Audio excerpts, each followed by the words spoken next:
Hello friends, this video on semiconductors part 5 is brought to you by examfear.com.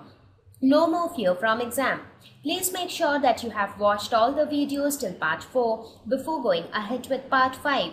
Now we will talk about the second type of semiconductor, which is the extrinsic semiconductor. Can you guess what would be an extrinsic semiconductor? Intrinsic semiconductor was the pure semiconductor. So obviously extrinsic semiconductor would be something which is impure. So what was the disadvantage? What disadvantage did you feel was there in the intrinsic semiconductor? The disadvantage was that until and unless you increase the temperature or until and unless you thermally excite the semiconductor, it is same as insulator. In extrinsic semiconductor, small amount of a suitable impurity was added to it. What was the purpose of adding this impurity? So that it can conduct without supplying some external energy.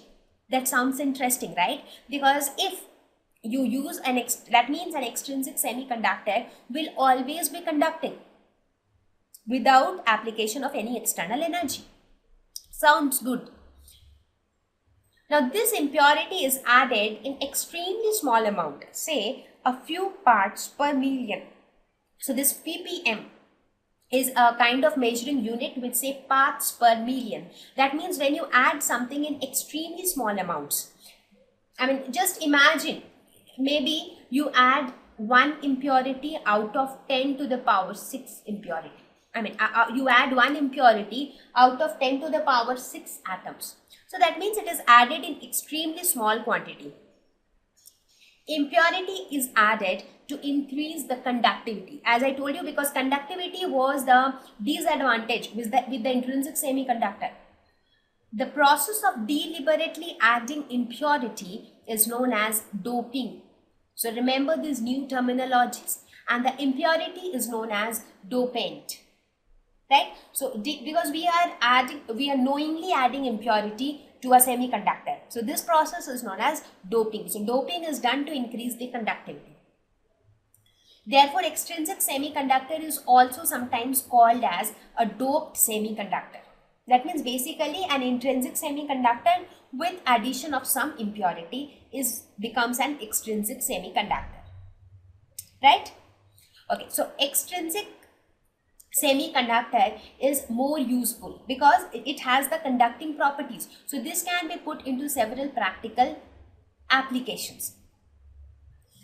Now let us look at the impurities, or what kind of impurities do we actually add to the semiconductor. So we will talk about the dopants here. That means the impurities which we add. A suitable dopant is one which has the same size as that of the semiconductor atom.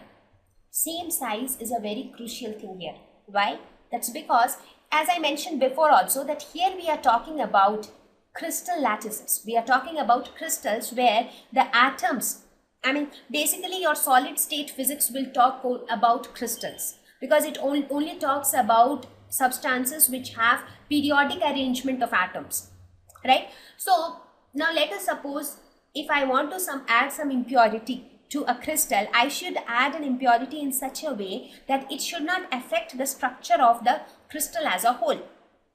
Now let us suppose if I am adding a dopant in a silicon crystal. So that silicon crystal consists of thousands and thousands of silicon atoms. Now let us suppose if I remove that silicon atom and place an atom of extremely huge size there. So will that huge atom fit into that space? Firstly, it will not fit into that space. And secondly, if you forcefully try to fit it into that space, it will distort the structure of the crystal. Similarly, if you place an extremely small atom instead of as a silicon atom, what will happen? There will be a lot of empty space around.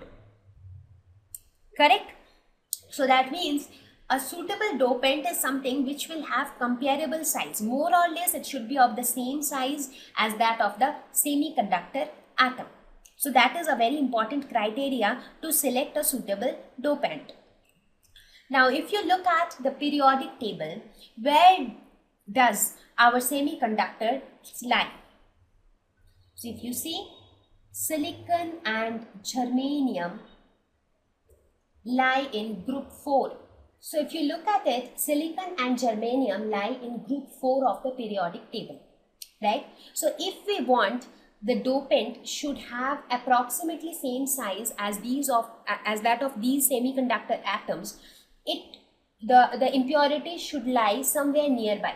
So that means there is one possibility that the impurity can lie in this group, that is group 3, or there is another possibility that it can lie in group 5, because as far as atomic size is concerned, as we go down the group, the atomic size increases, whereas as we move along the period from left to right, the atomic size does not decrease that much, so it remains almost comparable.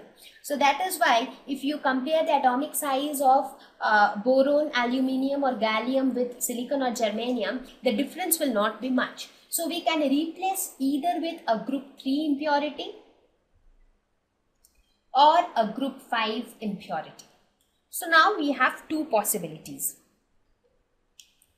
So if we dope it with a group 5 impurity, that extrinsic semiconductor is known as N-type semiconductor. And if we dope it with a group 3 impurity, it is known as a P-type semiconductor. That means extrinsic semiconductor is further divided into two types depending upon the dopant which is used, depending upon what kind of impurity is added to the semiconductor.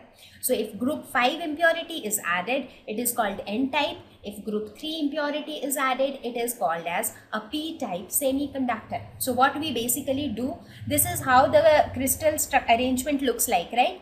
I was drawing in the last few slides, right? It will have covalent bonding with the neighboring atoms. Now here if you see, these are all silicon atoms, but here just one silicon atom has been replaced with a pentavalent atom. That is a group 5 impurity. It can be anything. It can be phosphorus, it can be arsenic, it can be antimony.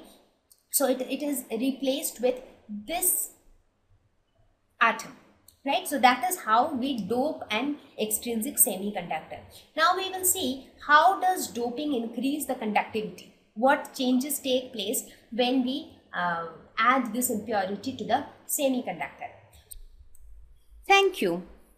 Please visit examfear.com to watch free educational videos, try free online tests, get the best quality study materials, study from the best tutors and mentors, and much more.